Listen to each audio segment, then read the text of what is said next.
Fala galera, tudo bem? Nosso papo hoje é sobre a Idade Moderna, mais especificamente a crise do século XIV e essa transição da sociedade feudal para a sociedade moderna e esta profunda transformação que a gente vai viver na história e desses novos momentos que essas transformações vão proporcionar ou estas mudanças vão contextualizar uma nova forma de ver e sentir o mundo a partir de agora.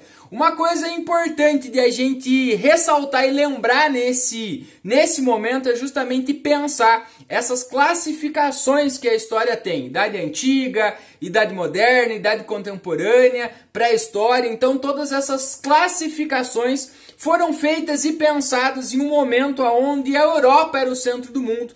Por isso que quando a gente olha para esses inícios de era e fim de eras, nós temos movimentos e momentos e acontecimentos todos que marcam em específico a Europa, né? Acontecimentos literalmente europeus nesse sentido. E a Idade Moderna não é diferente. Então o que marca o início da Idade Moderna é a queda de Constantinopla e o que marca o seu fim é a Revolução Francesa. Todos os movimentos que aconteceram lá no velho continente, lá dentro da Europa. Mas este momento da Idade Moderna marca uma profunda e grandiosa transformação, né? Nós vamos viver aí a transição do feudalismo para o capitalismo, mas o mundo vai se transformar em aspectos religiosos, políticos, geográficos, econômicos, sociais e intelectuais, com uma série de movimentos que vão ocorrer aí a partir do século XV, XVI, XVII, né, 18, que vão marcar todos essa nova era e esse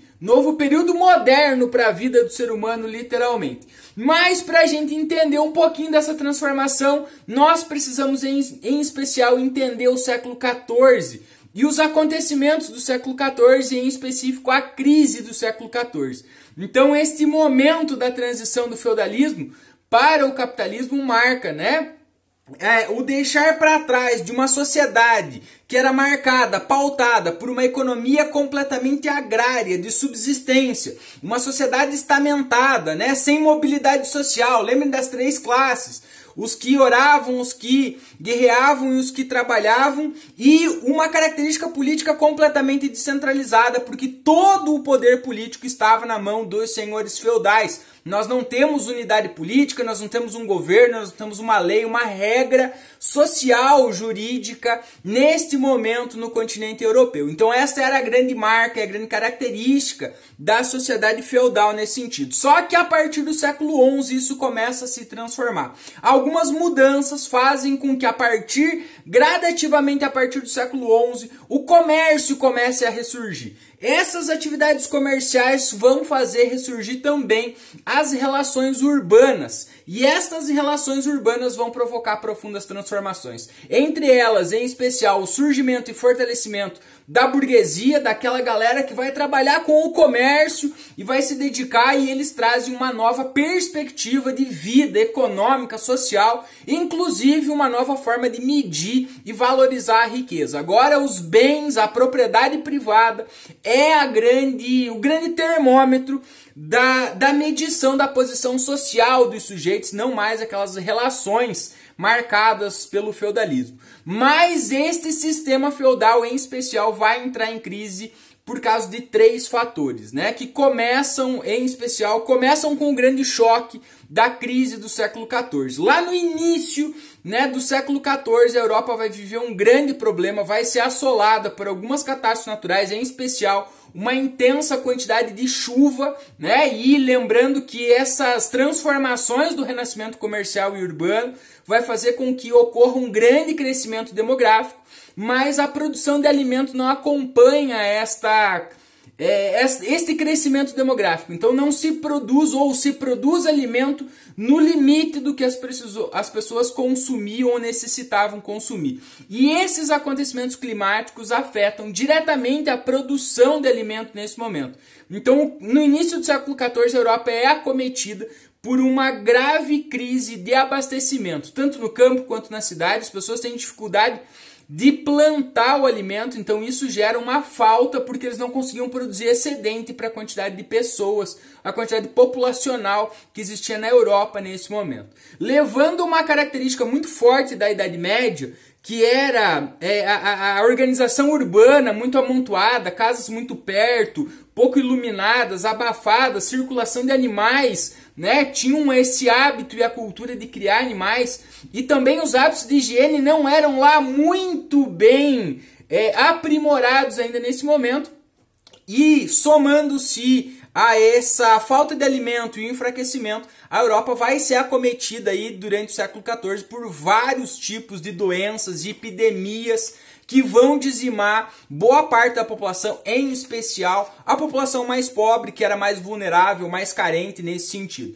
Em especial, uma das epidemias que marca a história neste momento é a peste negra. Entre 1348 e 1350, a Europa vai ser assolada por essa doença, que vai dizimar 1/3 da população, em especial os camponeses, né? E aí vem um grande impacto nas relações sociais nesse momento, já que boa parte dessa galera morre que trabalhava no campo, então eles veem a oportunidade de buscar uma condição melhor, muitos deles deixam o campo, vão para a cidade em busca de trabalho, e isso gera alguns reflexos. Primeiro, a burguesia se beneficia disso porque vai ter mão de obra excedente, então vai lucrar em cima dessa galera trabalhando, né? Por outro lado, nós vamos ter os senhores feudais com grande problema de falta de mão de obra no campo, nesse sentido, né? Isso vai provocar também uma série de revoltas. Os camponeses, os trabalhadores vão exigir melhores condições, já que há uma cobrança que eles continuem dando respostas em quantidade de trabalho, em quantidade de produção, como a quantidade de trabalho como era antes, né, dessa galera, né, a Europa ser acometida aí pela peste negra, né? Isso vai acabar provocando uma série de revoltas. E outro elemento que marca esse momento do século XIV é a famosa Guerra dos 100 Anos. Tá? Entre 1337 e 1453, sim, dura um pouco mais de 100 anos, a França e a Inglaterra, pelas disputas do trono francês e também pela região de Flanders, que era uma região bastante rica, né, de comercial dentro da Europa. E lembrem que nesse momento, né, o comércio ressurgindo, então essas disputas comerciais provocam ou levam os dois países a entrar em conflito, e essa guerra vai se estender aí por mais de 100 anos.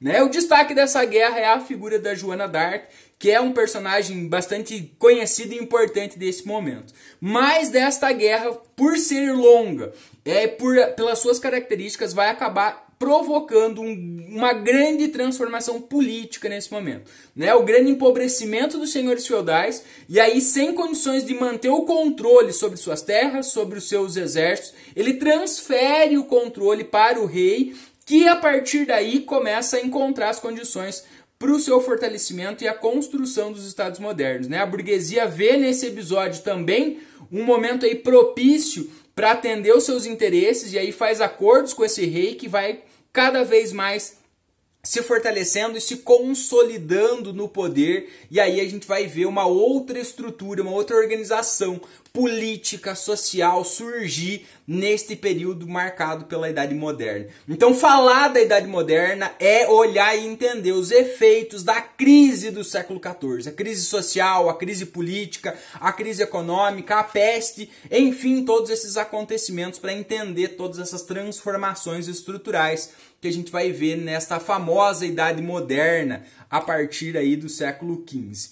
Ó, gostou do vídeo? Deixa o seu like e se liga aí que vai ter mais história pra gente discutir.